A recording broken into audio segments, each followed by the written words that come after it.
ശിരൂരിലെ ദുരന്തമുഖത്ത് രക്ഷാപ്രവർത്തനത്തിനായി സംസ്ഥാന പോലീസിനേക്കാൾ കൂടുതൽ ആർജവം കാണിച്ച വ്യക്തി എന്ന നിലയിൽ ഇന്ന് വാർത്തകളിൽ നിറഞ്ഞു നിൽക്കുകയാണ് രഞ്ജിത്ത് ഇസ്രായേൽ എന്ന മനുഷ്യൻ. എന്നാൽ ആരാണ് ശരിക്കും ഈ രഞ്ജിത്ത് ഇസ്രായേൽ എന്നൊരു ചോദ്യവും മലയാളികൾക്കിടയിൽ ഉയരുന്നുണ്ട്. ശരിക്കും ആരാണ് രഞ്ജിത്ത് ഇസ്രായേൽ? തിരുവനന്തപുരം ജില്ലയിലെ വിതുര സ്വദേശിയാണ് 33-കാരനായ രഞ്ജിത്ത് ഇസ്രായേൽ. വിതുര ഗോകുൽ എസ്റ്റേറ്റിൽ ജോർജ് ജോസഫ്, ഐവ ജോർജ് ദമ്പതികളുടെ മകൻ. ചെറുപ്പം മുതൽ തന്നെ ഒരു സൈനികനാകണമെന്നും രാജ്യത്തെ സേവിക്കണമെന്നും ദൃഢനിശ്ചയമെടുത്ത വ്യക്തി. വളരെ ചെറുപ്പത്തിൽ തന്നെ കായിക മേഖലയിൽ താല്പര്യം കാണിച്ച രഞ്ജിത്ത് 3 തവണ ജൂനിയർ മിസ്റ്റർ തിരുവനന്തപുരം പദവി നേടിയിട്ടുണ്ട്. സൈന്യത്തിൽ കമാൻഡോ ആകാനായിരുന്നു രഞ്ജിത്തിന്റെ ഏറ്റവും വലിയ മോഹം. അതുകൊണ്ട് തന്നെ കായികപരമായ എല്ലാ മത്സരങ്ങളിലും രഞ്ജിത്ത് ചെറുപ്പം മുതൽ തന്നെ പങ്കെടുക്കാറുണ്ടായിരുന്നു. പഞ്ചഗുസ്തി, ബോഡി ബിൽഡിംഗ്, നീന്തൽ എന്നിവയിലൊക്കെ രഞ്ജിത്ത് തന്റെ പ്രതിഭ തെളിയിച്ചു. 3 തവണ ജൂനിയർ മിസ്റ്റർ ട്രിവാൻഡ്രമായി. 2005 ജൂനിയർ മിസ്റ്റർ ഇന്ത്യക്കായി മധ്യപ്രദേശിൽ നടന്ന ദേശീയ ബോഡി ബിൽഡിംഗ് മത്സരത്തിൽ കേരളത്തെ പ്രതിനിധാനം ചെയ്ത രഞ്ജിത്ത് ആദ്യ 10-ലെത്താനും സാധിച്ചു. എന്നാൽ അദ്ദേഹത്തിന്റെ ഈ രാജ്യസേവനം എന്ന ഒരു കമാൻഡർ ആകുക എന്ന അടങ്ങാത്ത ആഗ്രഹത്തിന് വിധി തടസ്സമായി വന്നു. 21-ാം വയസ്സിൽ തലച്ചോറിനെ ബാധിച്ച ഗുരുതര രോഗമായിരുന്നു രഞ്ജിത്തിന്റെ സൈനിക സ്വപ്നങ്ങൾ തകർത്തത്. ശേഷം നീണ്ട നാളത്തെ ചികിത്സകൾക്ക് ശേഷമായിരുന്നു രഞ്ജിത്തിന്റെ രോഗം ഭേദമായത്. എന്നാൽ അപ്പോഴേക്കും സൈന്യത്തിൽ ചേരാനുള്ള രഞ്ജിത്തിന്റെ പ്രായം അതിക്രമിച്ചിരുന്നു. പക്ഷേ സേവനമെന്ന ആഗ്രഹത്തിന് അഥവാ അദ്ദേഹത്തിന്റെ പാഷന് ഒരു മാറ്റവും സംഭവിച്ചിരുന്നില്ല.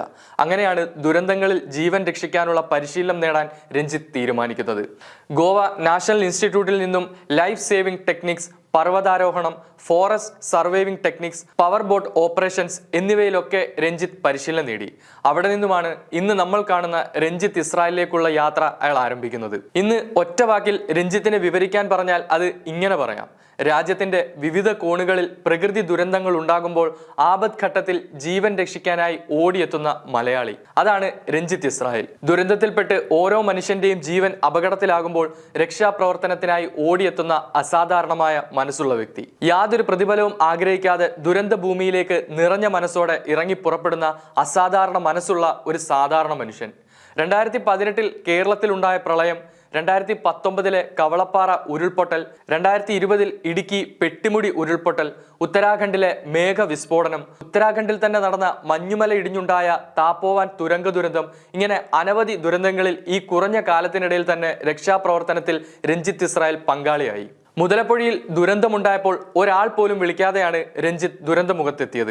മുതലപ്പുഴ ദുരന്ത വാർത്ത അറിഞ്ഞയുടൻ ഗൂഗിൾ മാപ്പ് നോക്കി രഞ്ജിത്ത് വിതുരയിലെ വീട്ടിൽ നിന്നും മുതലപ്പുഴയിലേക്ക് എത്തുകയായിരുന്നു. കടലിൽ കാണാതായ 3 പേർക്കുള്ള തെരച്ചിലിൽ ദുരന്ത നിവാരണ സേനയ്ക്കും നേവിക്കും നാട്ടുകാരായ മത്സ്യത്തൊഴിലാളികൾക്കുമൊപ്പം രഞ്ജിത്ത് മുൻനിരയിൽ തന്നെ ഉണ്ടായിരുന്നു.